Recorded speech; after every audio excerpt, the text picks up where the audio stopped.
Les amis, bonjour, bienvenue à cette autre partie de notre masterclass sur l'intermédiation financière. Nous entamons nous sommes toujours dans la partie 3 où on parle des documents relatifs à l'intermédiation financière. Je partage mon écran pour que vous puissiez bien comprendre de connaître quelles sont lorsqu'on parle d'intermédiation financière.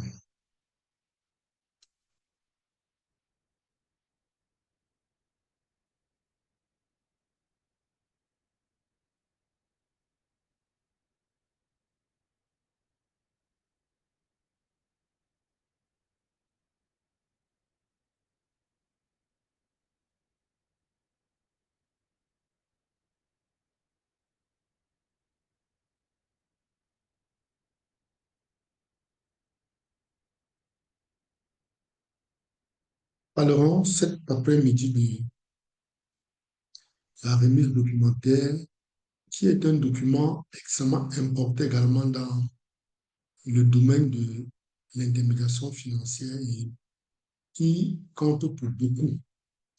Et lorsqu'on se lance dans cette activité, il faut connaître comment fonctionne la REMDOC, comme on appelle généralement. Quand vous savez comment ceci fonctionne, ça vous facilite également dans certaines dynamiques d'évolution. Et puis facilement, vous avez la possibilité de donner des conseils à quelqu'un qui revient vers vous pour un besoin quelconque.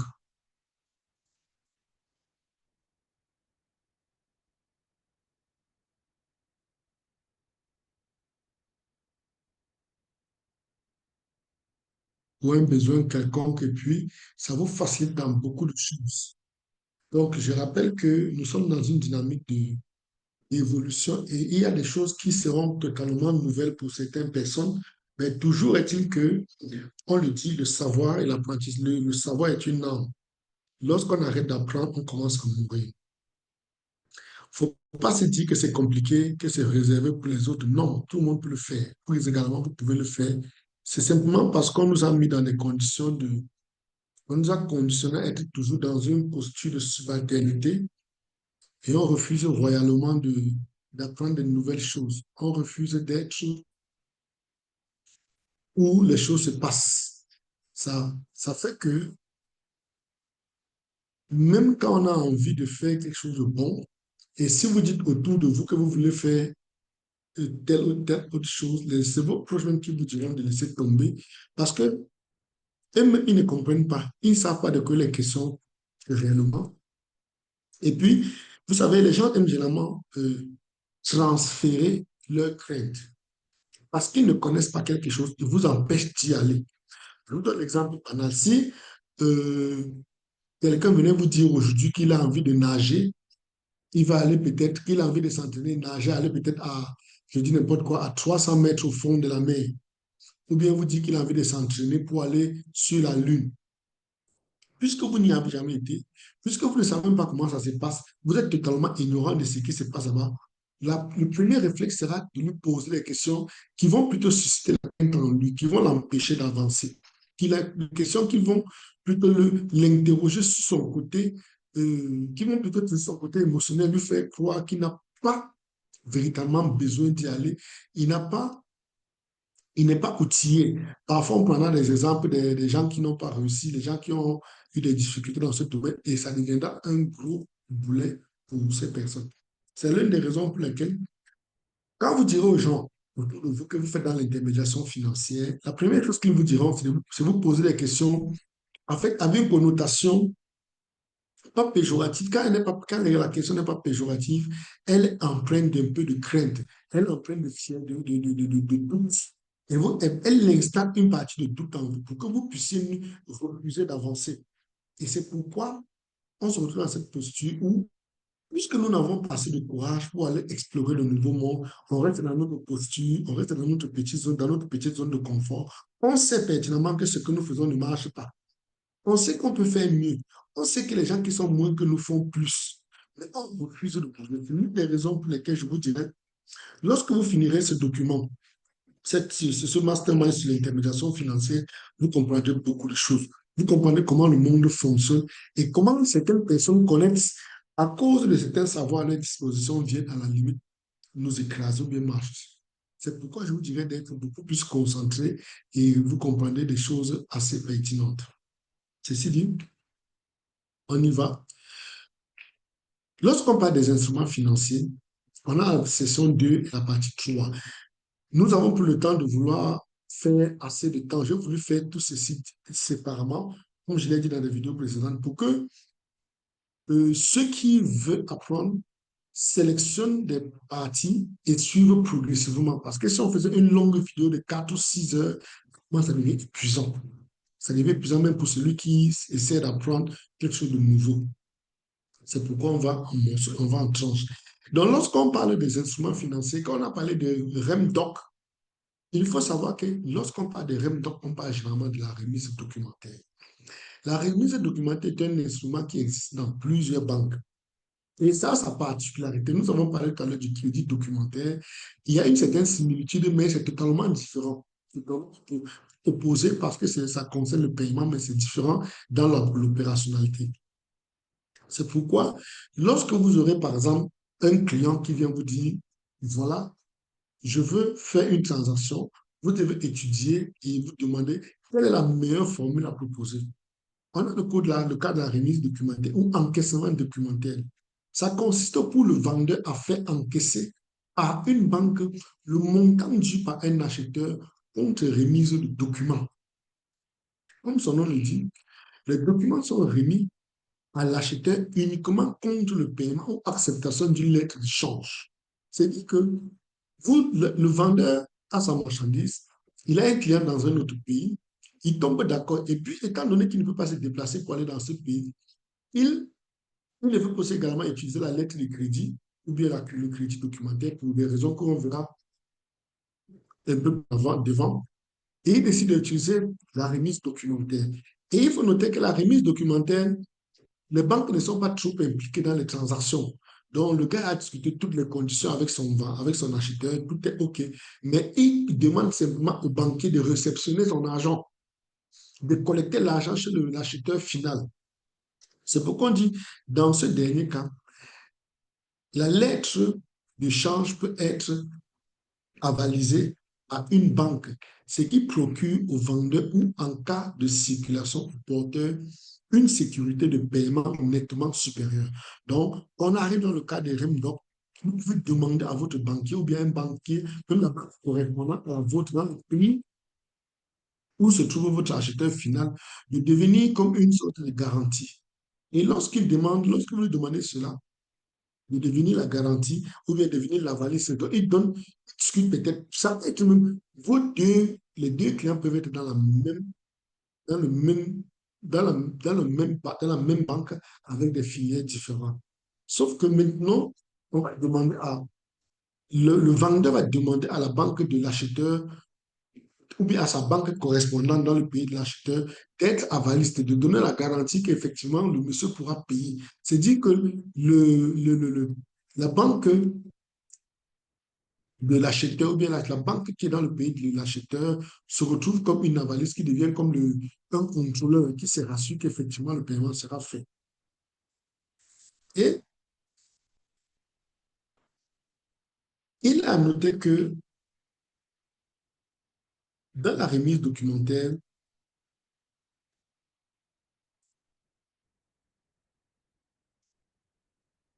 les banques interviennent comme des mandataires de leurs clients. Elles s'engagent uniquement à exécuter leurs instructions. C'est-à-dire que la banque n'a rien à dire, la banque n'a rien à faire. Vous avez discuté avec les deux clients. Votre client, pendant le cas de l'intermédiation financière, votre client a déjà discuté les modalités avec son acheteur. L'acheteur lui a dit qu'il peut payer à telle condition, il peut payer avec ce délai. Lui, maintenant, qu'est-ce qu'il fait? Il envoie la marchandise et il demande à la banque correspondante, à sa banque correspondante dans le pays de l'acheteur, d'être juste quelqu'un qui va partir comme étant un mandant. Il va juste collecter l'argent pour le faire. Ne pense pas que c'est compliqué parce que l'objectif des banques, c'est de gagner de l'argent. Dans cette transaction, la banque gagne. Donc, elle ne peut pas dire non. Et puis, les banques connaissent comment ça fonctionne et savent comment ça se fait. C'est pourquoi Lorsqu'on sera face à cette situation, il ne faut pas paniquer, il ne faut pas se poser des questions, il ne faut vraiment pas s'inquiéter, c'est faisable. À l'inverse, dans le crédit documentaire, la banque, en cas de confirmation, s'engage à payer l'exploitateur sous réserve de la conformité des documents présentés. Vous comprenez un peu la différence. Là, on est en train de faire le corollaire entre la remise documentaire et entre le CREDOC et la REMDOC. On a dit précédemment que dans le cadre du crédit documentaire, le banquier est impliqué. Le banquier prend même des garanties en cas de crédit documentaire confirmé. Et quand c'est irrévocable, bien évidemment. Donc, le banquier est carrément impliqué dans une transaction de crédit. Par contre, il est totalement impliqué à tous les niveaux.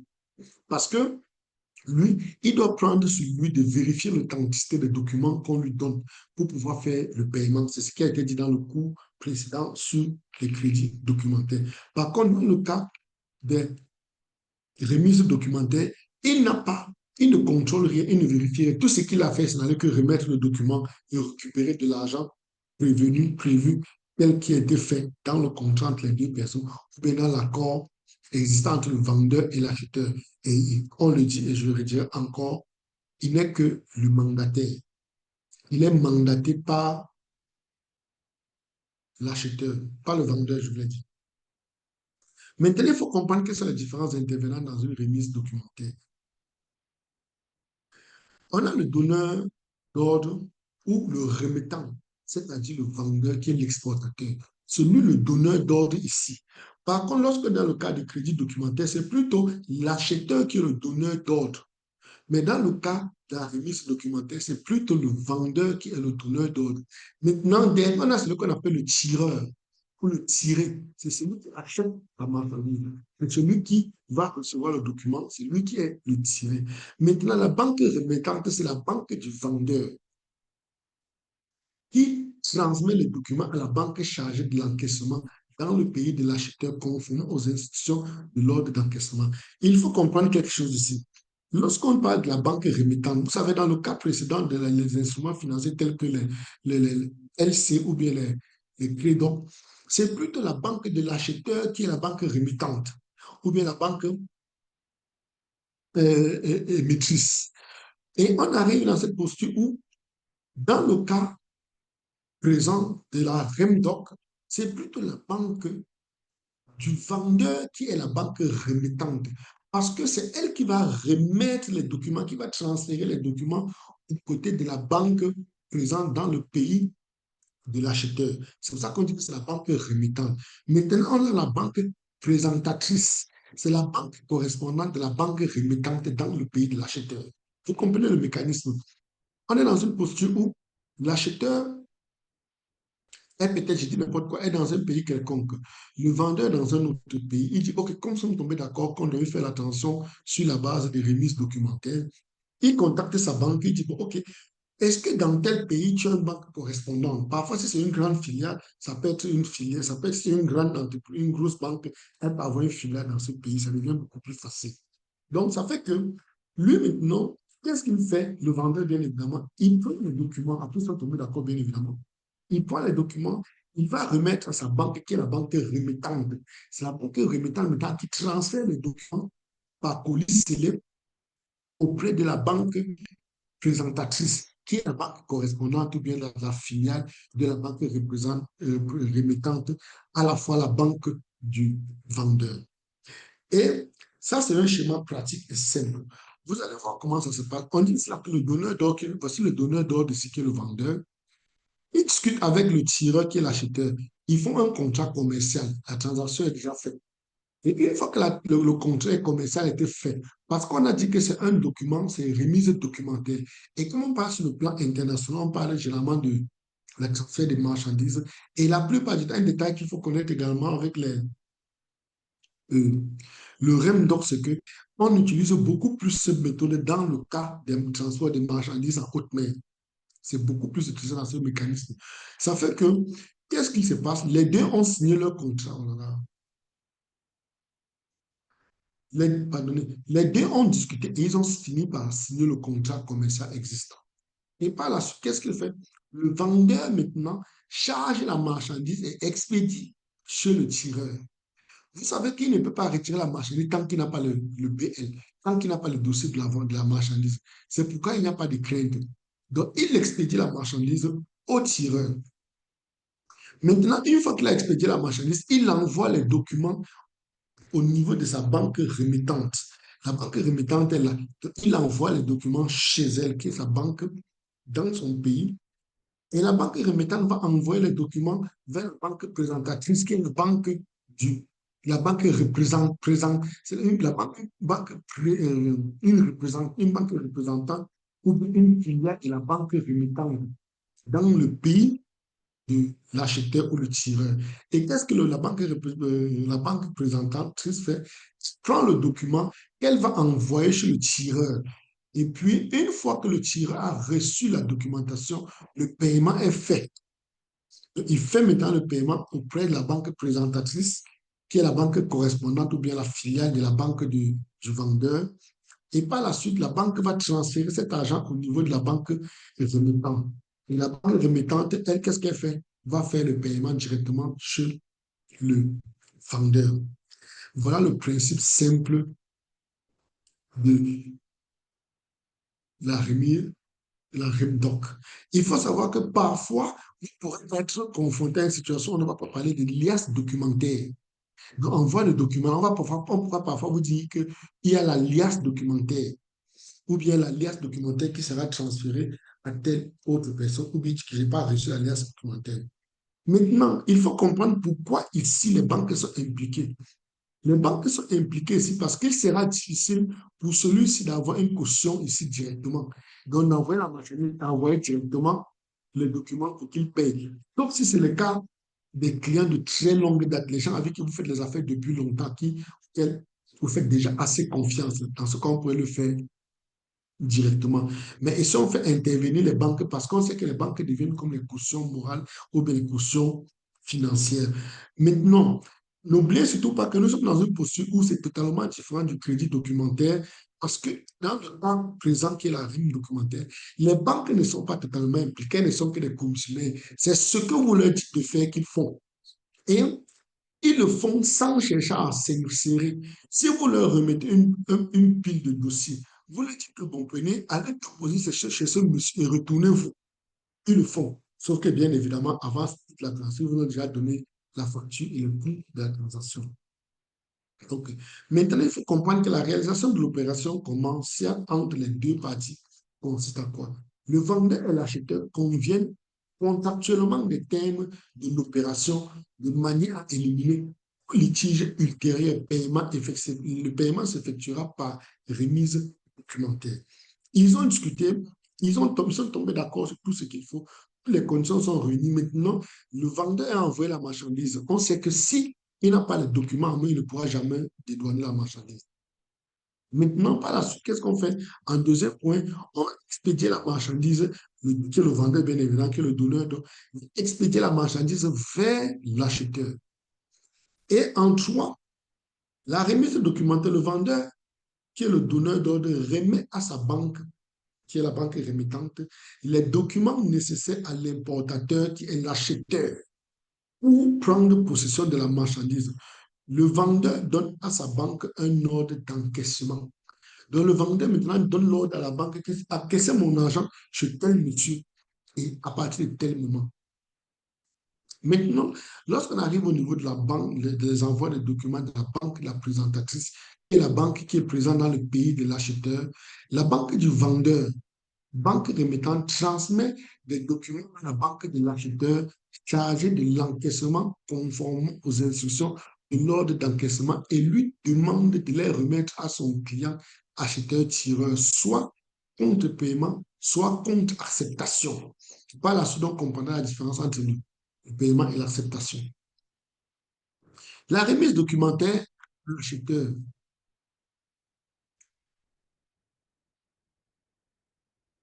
La banque correspondance charge de l'encaissement, la banque présentatrice remet les documents à son client acheteur, soit contre paiement, soit contre acceptation du tiré en se conformant aux instructions reçues de la banque remettante. C'est dire que les deux, le vendeur a donné ses conditions à la banque remettante. Et puis, qu'est-ce qu'il fait? La banque remettante maintenant transmet les mêmes conditions à la banque présentatrice, qui est dans le pays de l'acheteur. Et maintenant, qu'est-ce qui se passe un peu? Le paiement ou acceptation, l'acheteur ou accepte l'effet de contrepartie, en contrepartie des documents émis. Il peut ainsi prendre possession de la marchandise. Donc, qu'est-ce qu'on fait? Il reçoit la marchandise dans son bureau, dans son pays. On lui donne les documents et sans avoir reçu la marchandise et reçu les documents qui procèdent au paiement. C'est ça le cas de la remise documentaire. Donc, on lui donne la marchandise, on envoie la marchandise. Bon, quand on dit remettre, c'est pour dire que si on te donne déjà le BL, on te donne le connaissement qui est le BL, tu as déjà accès à la marchandise, tu peux y aller dédouaner. C'est pourquoi on dit que bon, on lui donne la marchandise, on lui donne également le truc. Derrière, vous comprenez que, bon, ça dépend des contrats, les modalités qu'ils vont mettre plus tard, mais toujours est-ce que ça devient un élément très important parce que ça permet de, ça permet aux différentes parties de pouvoir, surtout à l'acheteur de pouvoir en possession presque de la marchandise avant de procéder au paiement. Le paiement de la banque présentatrice à la banque remettante. La banque de l'acheteur transfère le montant de la remise à la banque du vendeur dans le cas de documents remis contre paiement. Dans le cas d'un encaissement contre acceptation, le tiré acceptera l'effet qui, selon les instructions de l'ordre d'encaissement, restera auprès de la banque présentatrice. Dans ce dernier cas, le remettant pourra demander l'escompte de l'effet auprès de la banque disposée à le faire ou faire encaisser le montant à l'échéance. Bref, on essaie plutôt d'expliquer les deux méthodes. Si c'était comme on avait dit tout à l'heure, l'exemple d'un paiement à terme ou bien un paiement à vue. Donc, à part acceptation, ça sous-entend que, demain, on va voir de toute façon, on verra ça. Maintenant, le crédit au vendeur, la banque du vendeur crédite le compte de son client du montant et de son exportation des réceptions des fonds. C'est-à-dire que le vendeur a transféré la marchandise, envoyé le dossier qui est le BL. C'est après réception des documents et de la part de l'acheteur final que le banquier maintenant de l'acheteur final va transférer les fonds dans le compte du banquier vendeur. Je veux dire le vendeur de la marchandise ou bien de l'exportateur. Et une fois que le banquier du vendeur a reçu l'argent, sans ce moment, il transfère les fonds dans le compte du vendeur ou bien de l'exportateur. Vous dites que rien ne se passe si la transaction ne se produit pas. Les banques ne sont pas impliquées, elles sont juste là pour prendre l'argent, remettre à gauche, et prendre à gauche, remettre à droite. Mais il faut comprendre les caractéristiques. Il existe deux types de remises documentaires. Les documents contre paiement, qui est le DP. Donc, vous allez généralement parler de REMDOC DP, qui vont dire remise documentaire contre paiement. Documents contre paiement. Ils sont remis à l'importateur par sa banque contre paiement immédiat. C'est-à-dire que l'argent arrive, dès que les documents sont arrivés au niveau de la banque de l'acheteur final, on lui donne les documents, automatiquement le paiement se fait. Maintenant, il faut comprendre que, bon, alors qu'on va continuer, les documents contre acceptation, ils sont remis à l'importateur contre son acceptation d'un effet de commerce. Le vendeur accorde à l'acheteur un délai de paiement et ne reçoit à titre de garantie que l'acceptation du tiré qu'il fera valoir à l'échéance. Il supporte par conséquent les risques de paiement. Ça veut dire que les deux sont tombés d'accord. Il dit, OK, par exemple, ils sont que mon frère, s'il te plaît, maintenant c'est un peu chez moi, envoie-moi la marchandise, je vends avant de te payer plus tard. Il faut savoir que certains supermarchés le font généralement ici chez nous. Vous prenez la marchandise, vous déposez chez eux et ils vous disent, OK, nous avons reçu la marchandise, mais nous vous payons après un délai de tel nombre de temps. Ça se fait beaucoup. Donc, ça nous donne l'occasion de voir la marchandise et puis te payer. C'est pourquoi ils ont déjà parfois étudié le rythme, le taux de rotation des produits dans un supermarché. Ils savent que bon, quand les produits arrivent dans le supermarché, ils ont maximum 2 semaines ou bien 45 jours pour écouler tout le stock. C'est pourquoi ils vont vous passer une commande chaque 45 jours. Sachant que comme vous avez étudié le taux de rotation, ils savent que quand tu as déposé le truc, ils te disent, bon voilà, comme tu as déposé sur un DA, un REM doc DA, tu déposes et il accepte qu'il va te payer en 45 jours. Il sait que pendant les 45 jours, il a vendu la marchandise. Il faut comprendre derrière qu'on est dans une dynamique où on parle avec les entreprises quand même sérieuses.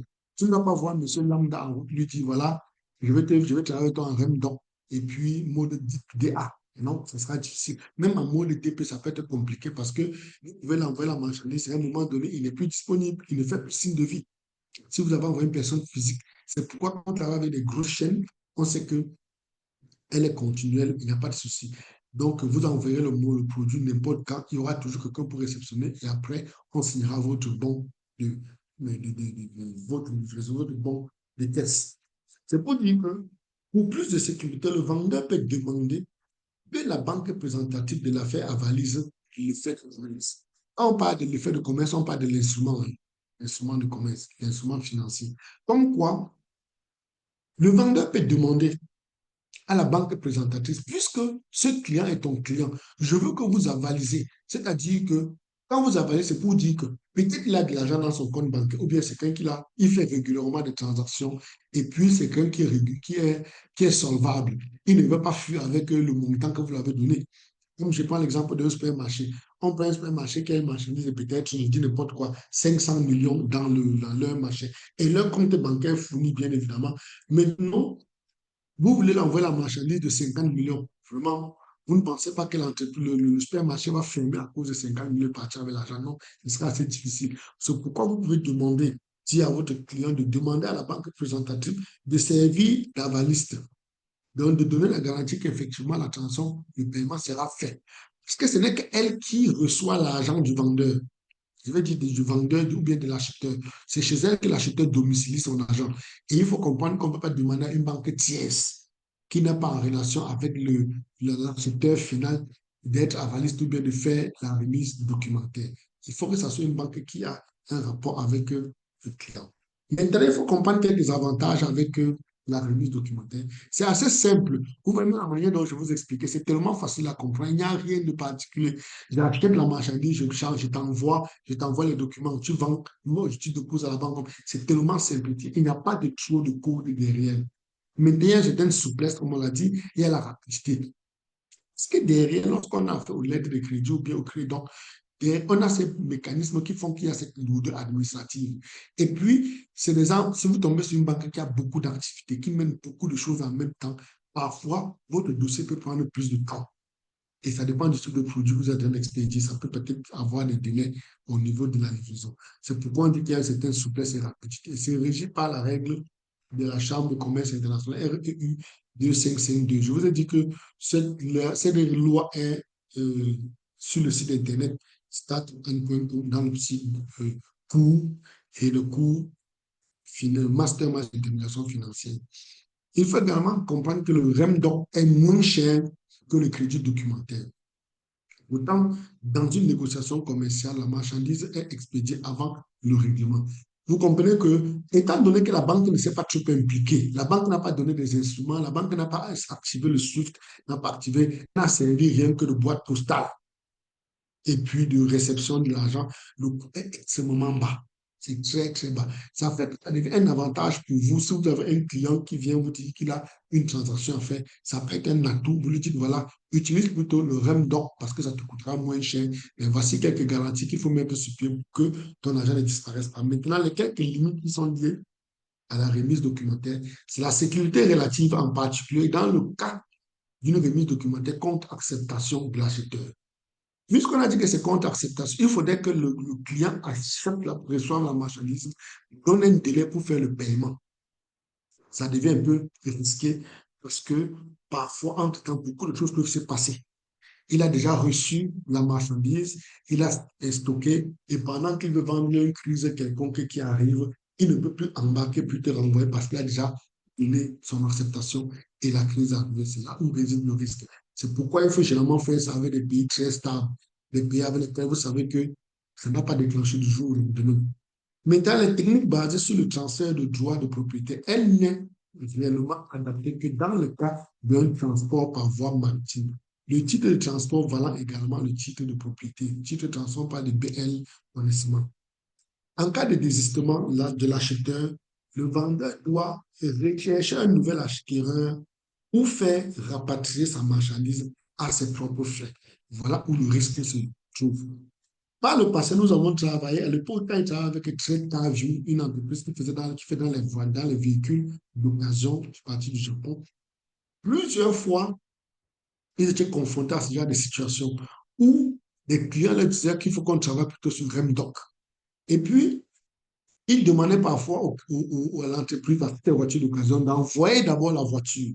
Une fois que la voiture va arriver au port, maintenant ils vont payer.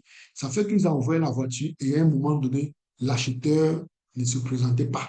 Il se retrouvait avec les véhicules dans des ports dans certains pays. Et puis, en catastrophe, ils recherchaient les gens qui pouvaient acheter ces véhicules. Quand ils achetaient, vous voyez maintenant, le coût ne fait plus ça. Ils cherchaient juste à récupérer peut-être le coût du véhicule et puis en train de perdre.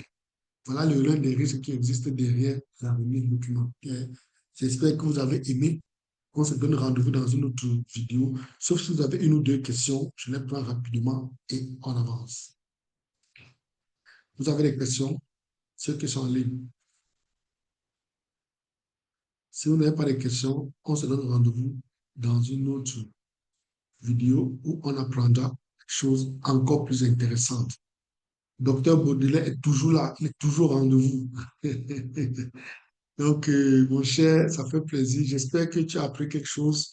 J'espère que tu comprends comment ça devient passionnant. J'espère que vous comprenez de quoi il est question quand je parle l'intermédiation financière. Rien que ces petites informations deviennent indispensables et très utiles pour nous. Parce que l'autre plus gros problème, c'est quoi? Dans notre écosystème, nos parents sont des commerçants. Ils ont toujours une façon de faire les choses et ils ne veulent pas changer. Il existe beaucoup de mécanismes autour du marché international, bien sur le marché international, qui facilite les choses. Ça devient maintenant utile pour nous de pouvoir être présent et être en mesure de donner d'autres idées à nos parents, à leur dire autre chose, leur montrer comment on peut faire différemment, qu'ils comprennent que le monde ne s'arrête pas toujours à ce qu'il faisait depuis longtemps, que les choses évoluent, le monde bouge et que vous êtes là pour apporter des solutions. C'est pourquoi je dis, et je leur ai toujours dit, que c'est assez embêtant de voir dans quelle dynamique nous nous retrouvons, parce que les gens sont venus chez nous avec un savoir simple, ils se font énormément d'argent et ça devient très compliqué pour nous. Donc, j'espère qu'on s'est donné, qu'on s'est compris, on se donne rendez-vous une autre vidéo, mieux comprendre l'intermédiation financière et quelques instruments financiers. À tout de suite.